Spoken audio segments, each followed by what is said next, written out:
So I came to a DVD called School of Rock. Now this is probably like the most uncool way to start playing music. It was seen by many as such a wannabe kind of film, but it made me want to be a guitarist, so that's how I started. I was very inspired by what happened in the film. I liked the music, I wanted to do that. So maybe like a week or 2 weeks after watching the film, I went and I bought this exact guitar for about £40, as I remember, and I played the hell out of it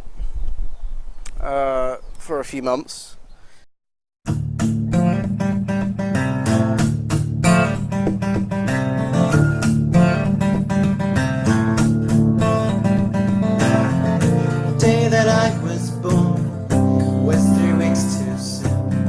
Something made me want to leap from my mother's womb.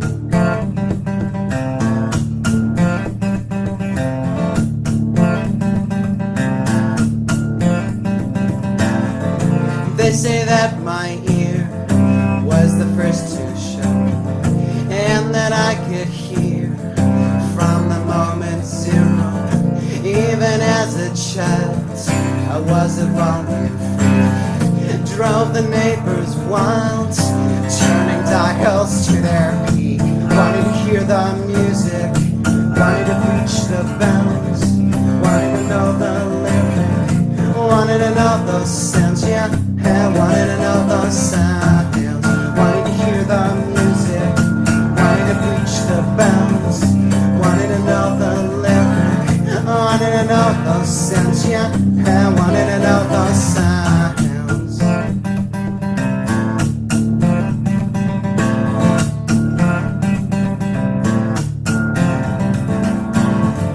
Wasn't in a hurry to get on my feet. Everybody worries on my total lack of speech.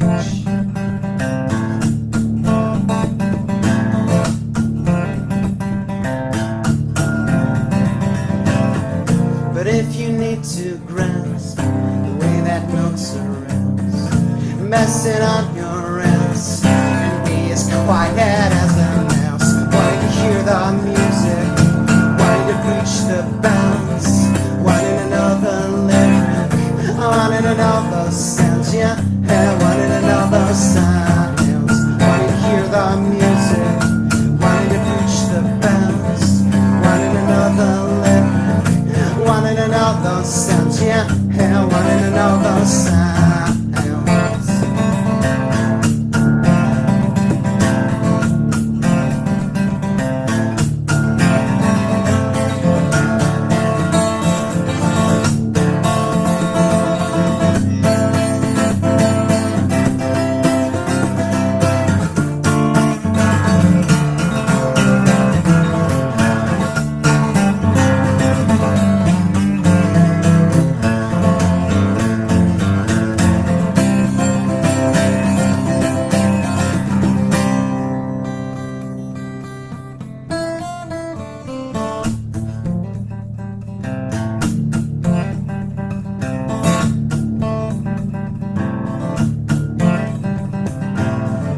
Still a problem, boy, though I'm less tongue-tied. I make a monster noise when I electrify. For a time at least, I go on amplified to make you feel at peace before you're terrified. Like a little poke, you give a little bone, but when that dog grows up, he leads you out of house and home. Wanted to hear the music, wanted to reach the bounds, wanted to know the lyric, wanted to know those sounds, yeah, wanted to know those sounds. Wanted to hear the music, wanted to reach the bounds, wanted to know the lyric, wanted to know those sounds, yeah, wanted to know those sounds.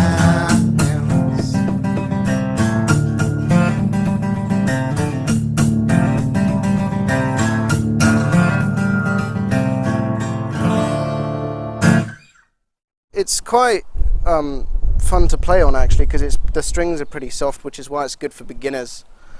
You couldn't really start playing on an electric guitar or even a steel string acoustic guitar, mainly because the strings are too heavy to work on your fingers. Your fingers would pretty much get cut open unless you've trained them to be quite tough, because my fingertips are quite tough. But I can play like kind of basic. It's designed for finger picking really, this guitar, because the string spacing is relatively wide, so you can fit your fingers in. So you can kind of do things like classical Spanish things like.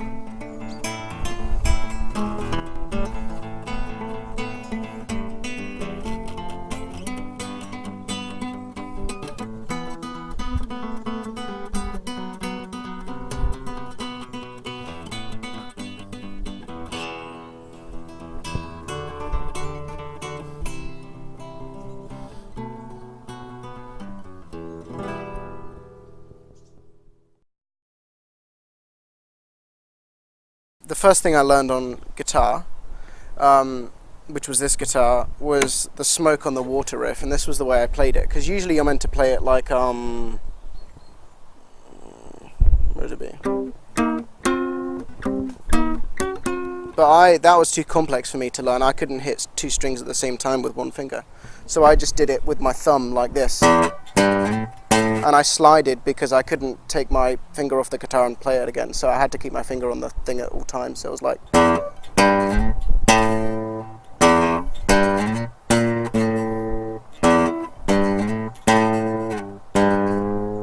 and it would sound something like that, but it would be slower because I was terrible.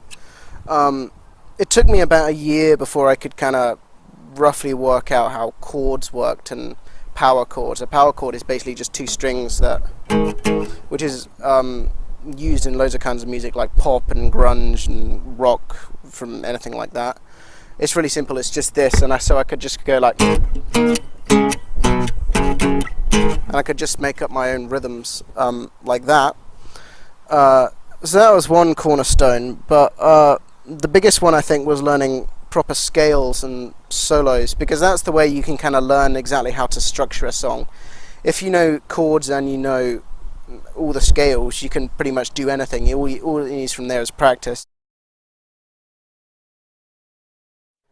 The electric guitar that I smashed was a copy of a Stratocaster, like a Fender Stratocaster, a very cheap copy. I got it from Argos for £50 along with an amplifier. So the guitar and the amplifier combined together were £50, so £25 each, which is like the cheapest guitar I've ever owned, and it was also the worst guitar I've ever owned.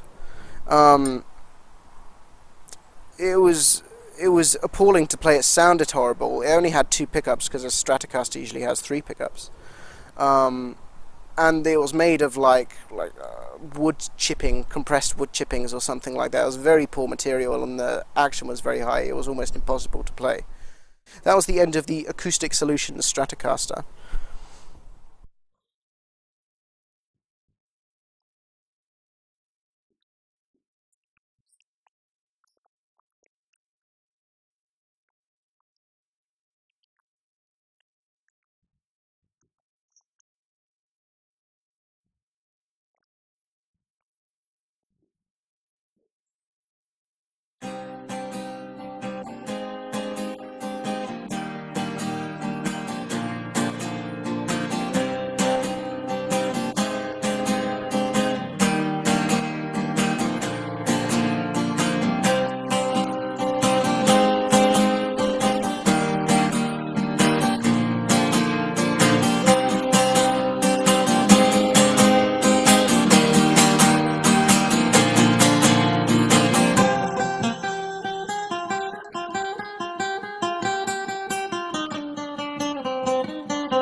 I mean, they were awful. Like, one riff I wrote sounded like, I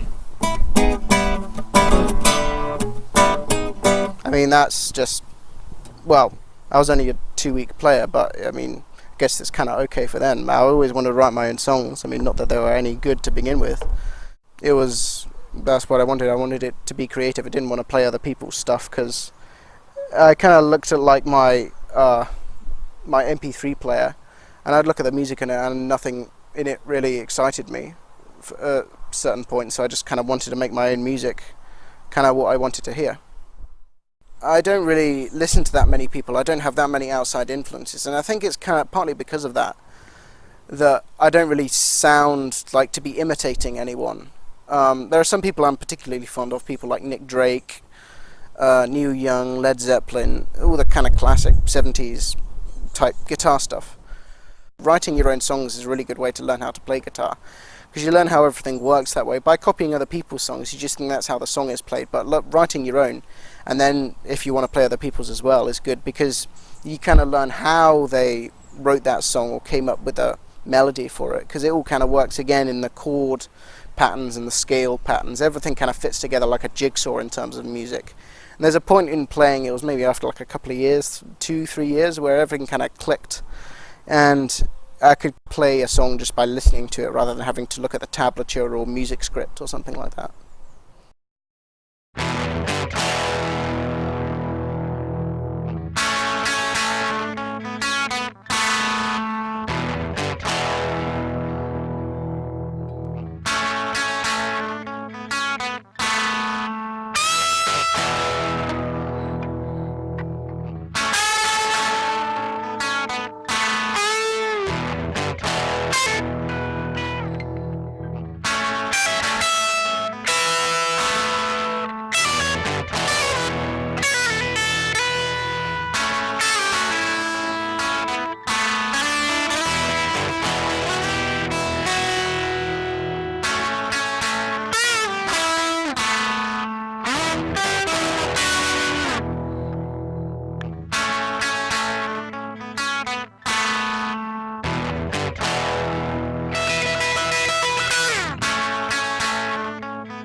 Well, I was into electric a lot because I like the sound of it. I was kind of influenced by like heavy rock bands, and I thought electric guitar was really cool. You could like jump around with it, and it was fun. This was when I was younger, of course.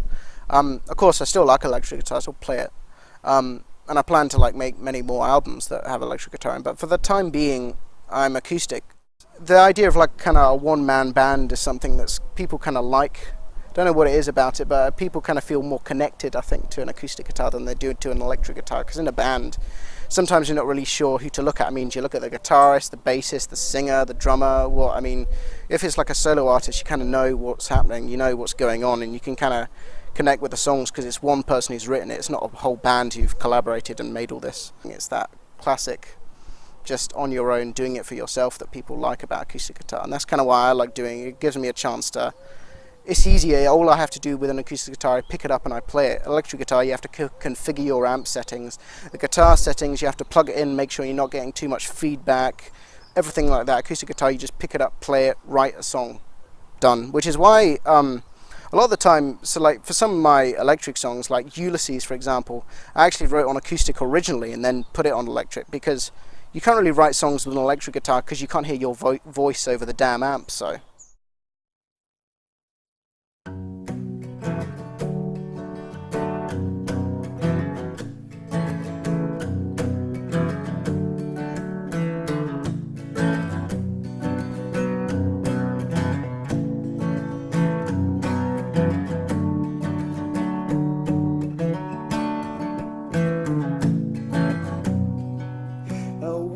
Fought them in the wilderness and used the strength of all his abolitionists, but they were too strong.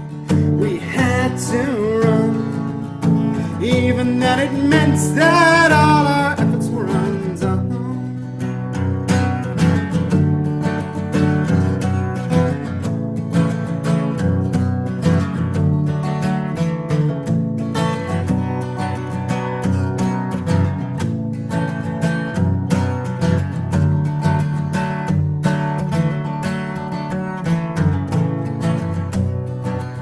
Spotsylvania, oh how you seemed to make us feel that we'd be redeemed. But once again, the South was too strong.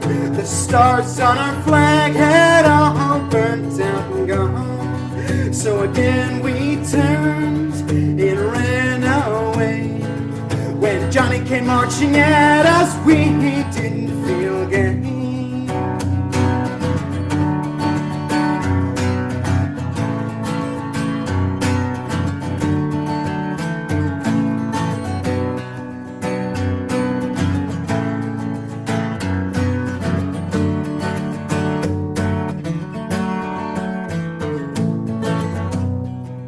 In North Anna, they trapped us good.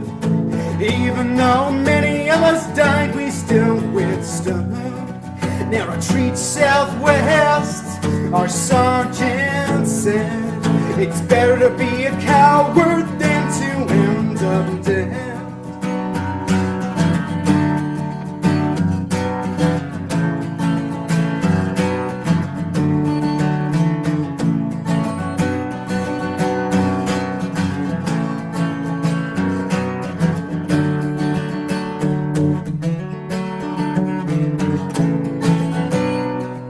In a bloody cold harbor, we stood and faced our destiny to lose and be disgraced.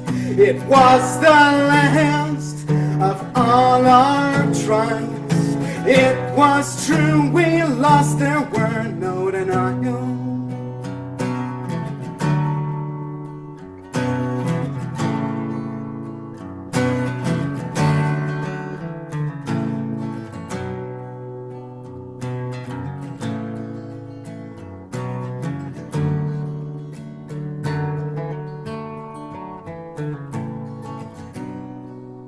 Say, General, how did you feel sending all my friends through that deal? regrets, killing them. That's the symptom of a so-called doom.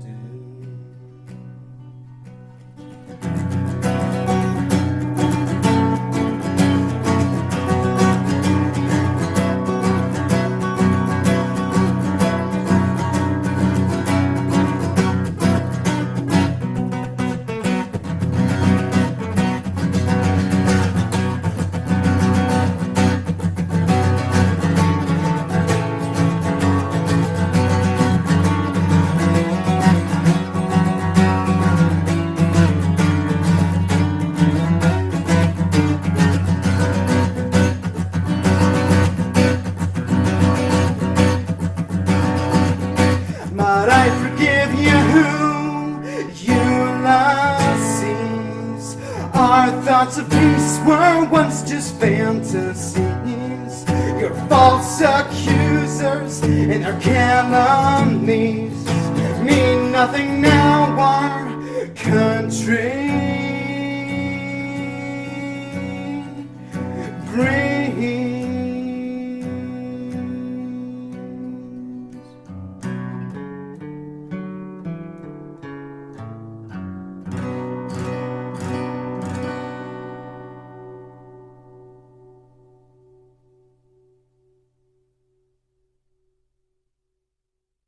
The thing about an acoustic guitar is that you can form a really solid relationship with it. I think this kind of owes to the fact that you can just take it anywhere with you. I had a Martin D15 that I used since I was 15. I'm not really using it so much now, but I took that everywhere with me. When I went to America, I took it with me. When I went to Asia, like China, so I took that with me a lot, and I kind of just formed a solid relationship with it, which you can't really do with an electric guitar because it doesn't have that portability factor. But I mean, you could, of course, like, you can form really good relationships with electric guitars. Like, some of mine are really reliable and I love them. But electric guitar comes in and out of fashion. Like, it was in fashion in the 60s, the 70s, went out of fashion a bit in the 80s, came in the 90s a bit, but now it's kind of, it's popular and it's not popular, you know. Acoustic guitars almost always been popular, as far as I can tell. People always love the sound of, like, I mean, I'm not saying like everyone sit around in a circle and sing Kumbaya, but it's that kind of, everyone can kind of enjoy the sound of an acoustic guitar. Whereas like old people are like, oh, that damn distortion, something like that going on. Some people don't like it, but acoustic guitar's for everyone, in my view.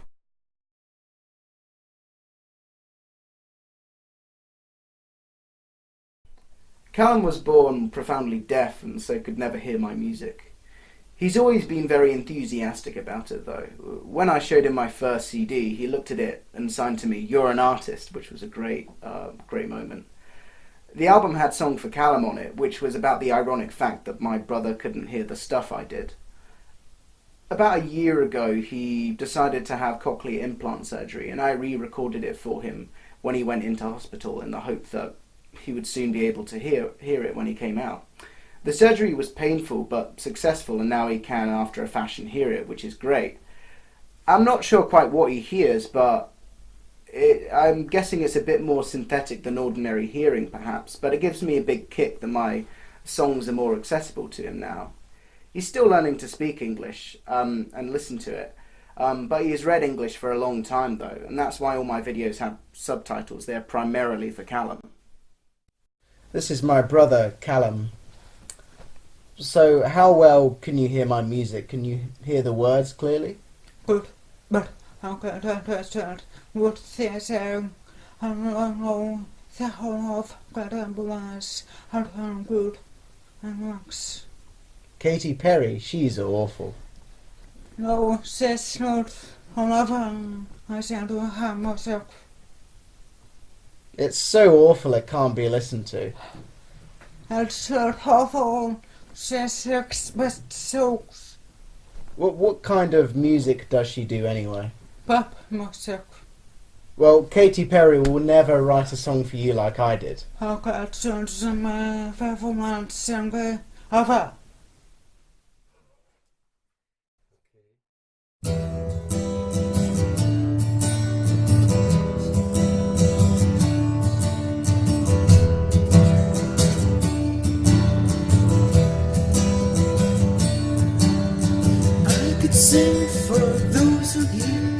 but you read the signs.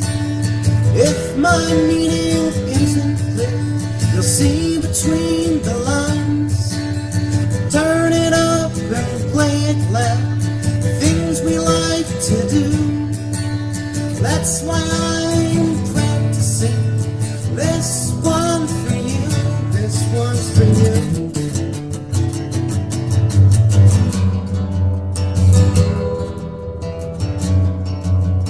What's the difference? Signs in here, they have the same letters too. There's no silence while I'm bringing this one to you.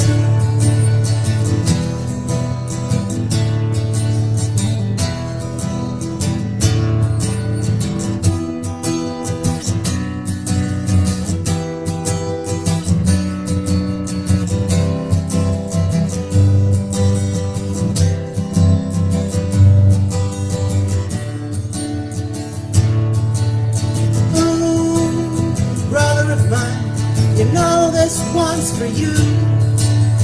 Oh, brother of mine, you know this song's for you. Oh, brother of mine, you know this one's for you. Oh, brother of mine, you know this song's for you.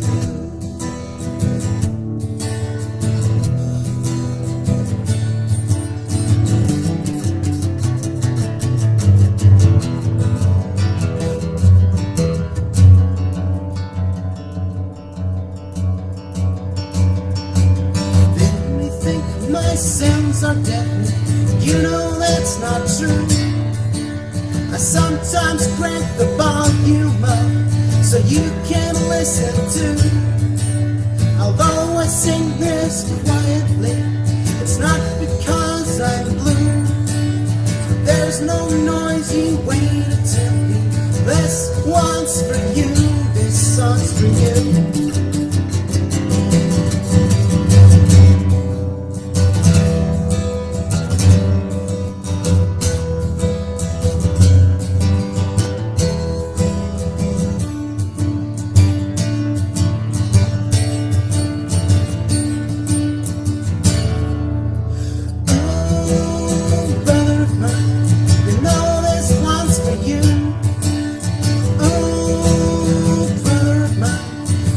This song's for you. Oh, brother of mine, you know this one's for you. Oh, brother of mine, you know this one's for you. You know this one's for you. You know this one's, you know this one, you know this one's for you. Brother of mine, you know this song's for you.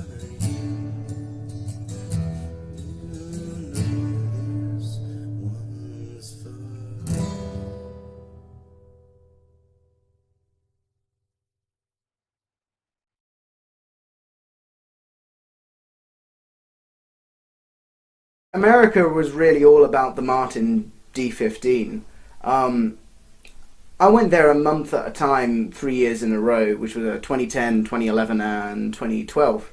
The first time we landed in Seattle, called up a guitar shop in Fremont and virtually got in the car and drove straight from the airport and bought it. There's some funny old videos of me getting used to the instrument in amazing, breathtaking places like Crater Lake and Death Valley with fantastic landscapes and backgrounds.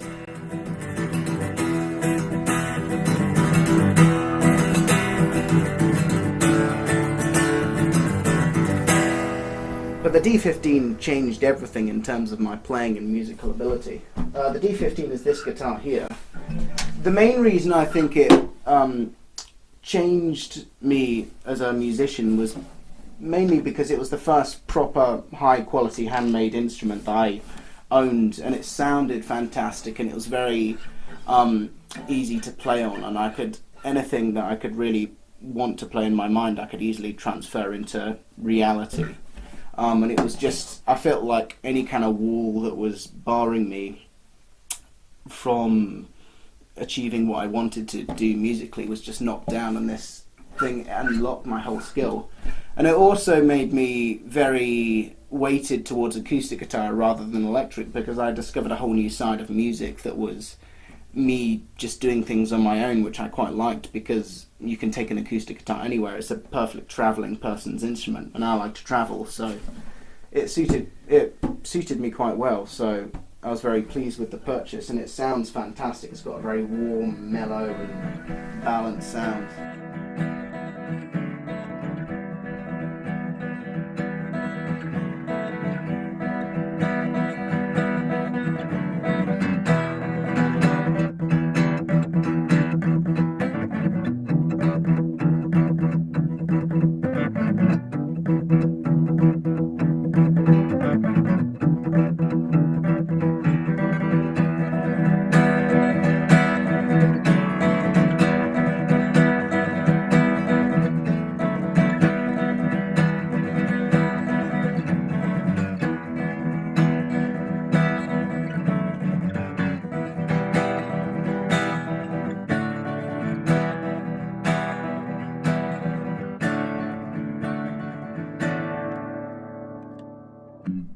In that first month in America, I wrote virtually all the acoustic songs that were to appear on Head to Head 3 or so years later, as well as some I haven't released. A lot of the album art for the CD was shot in America as well, and the whole place was a revelation and an inspiration, which I know the music reflects. Songs like Pollock Pines were actually written in that little Californian town called Pollock Pines. And other songs like Colorado and Somewhere in Arizona are obviously location inspired. And even the CD was finally printed in Albuquerque, New Mexico.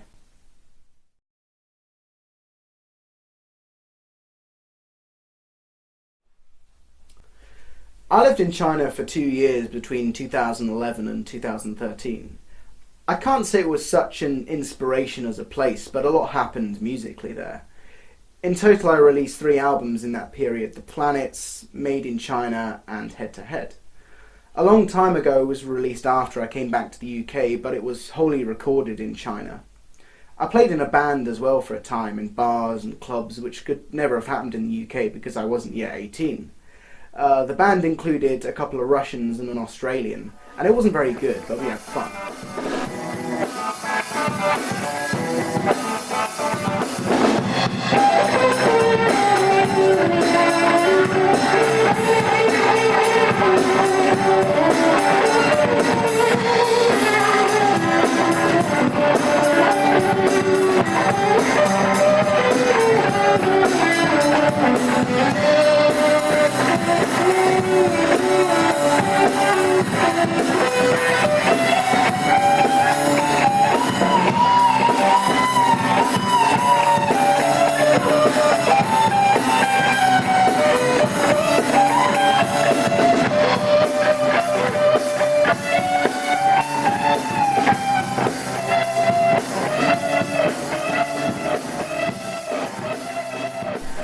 The main thing that happened in the period was that I trained myself to sing while I played. Because before China I played guitar on its own and then overdubbed my vocals. My singing voice also changed a great deal. We lived in this crazy big house with an enormous living room that had these odd hollow acoustics. And I remember rehearsing a number of songs in there which eventually ended up on a long time ago, songs like Winter Came.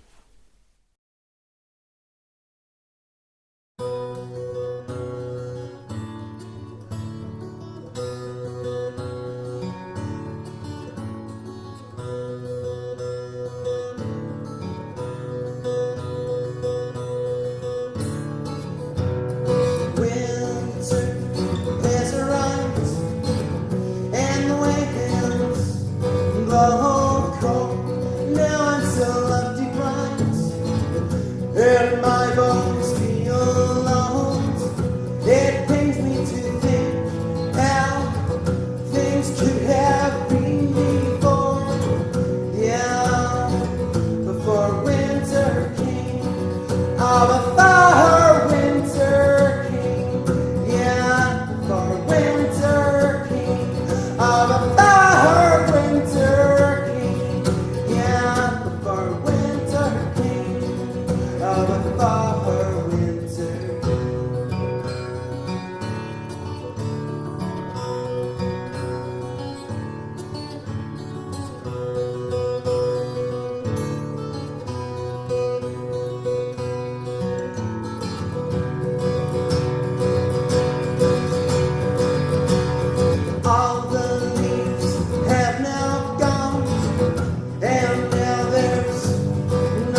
was spring for 20 years, then summer for 20 more, and in the fall I shed my tears, and now there'll be no encore.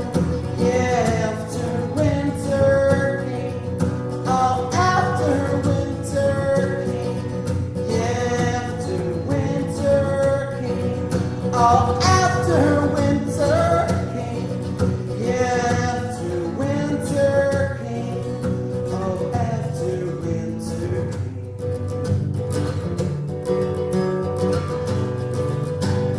after winter came.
I came back to the UK in June 2013 and virtually did a repeat of Seattle.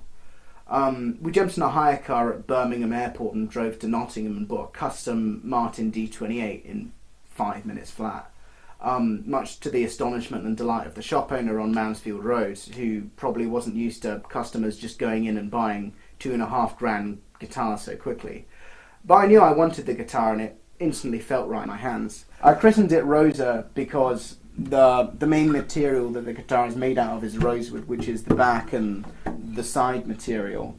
The front is made of spruce, which has a very light and responsive sound, and the two woods put together on one instrument make it sound very versatile and well-rounded, and you've got a lot of bass, treble and mids. It's very fulfilling. But the main difference between this and my old D15 is the build quality and the materials used. The D15 was just all mahogany, which has a very warm and mid-range sound, but this has a lot more flexibility in terms of the frequencies that it can give, and it responds to every single movement that my hand does, whether I play lightly or heavily or anything like that. And it's a fantastic sounding instrument, and it really doesn't need any other instrument to be paired with to make it sound full and pleasurable to the ear. Again, the guitar has changed the way I play and the songs I write. I didn't use it on the acoustic CD of Lightning Strikes Twice because they were actually older recordings of me using the Martin D15. But Rosa is the only guitar I'm using currently on the new album, Days of Anger, and there's a new direction there too, because for the first time I'm actually recording a lot of songs with a drummer. For my 7th album, I'm working with a drummer called Will Price, who's right here with me. I used to have a drummer before who, it was just me on acoustic guitar and singing and another guy on drums, and I thought that worked pretty well. I mean, of course you're a lot better. You work better with my material than he did. Yeah. But I like the sound. It sounded surprisingly thick yet uncompromising in kind of complexity and stuff like that. But when we got together, we just hit it off basically. Well, You'd heard my songs before. We had a chat, and you gave me your card before. Yeah. This was a few months before we actually formally kind of got together.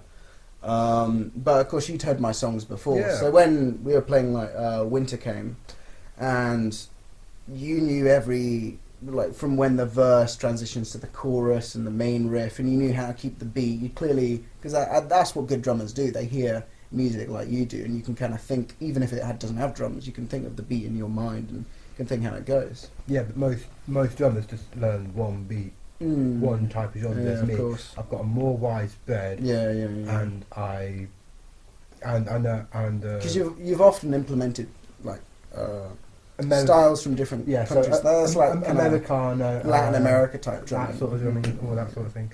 But then when we started playing Winter Came, you sort of stopped me and said, "That's kind of nice what you're doing." Yeah, because I kind of like it because I don't want to use the word common because that makes it sound bad, but it's kind of like that common classic's a better word, classic folk rock kind of beat, because it's that boom, but it's got a wide variety of bass drum, the snare and the cymbals all going together, and it kind of, because my music has always been about, I like sound wise only, my guitar has a very thick sound, so it's got high bass, high mids, high treble, and it's very all round satisfying to the ear to listen to, and so is your drumming as well, so it complements the tone of my instrument quite well, I'd say. Yeah.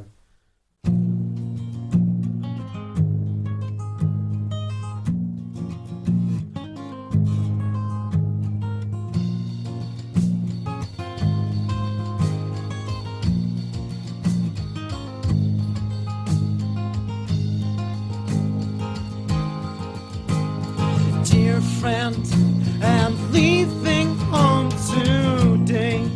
I'm leaving in every way, and you won't see me again until I return.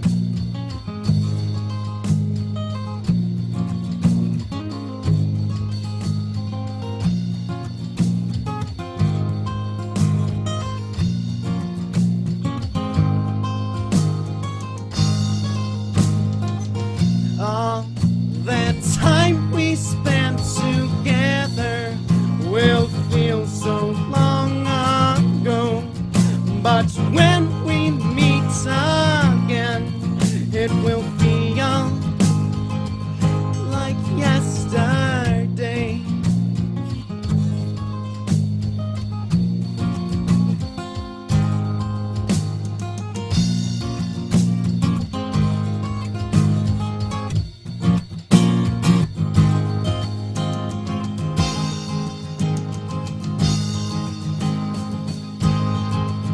I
a friend. I'm leaving home today. I'm leaving in every way, and you won't see me again until I return. Until I return. Until I return. Until I return.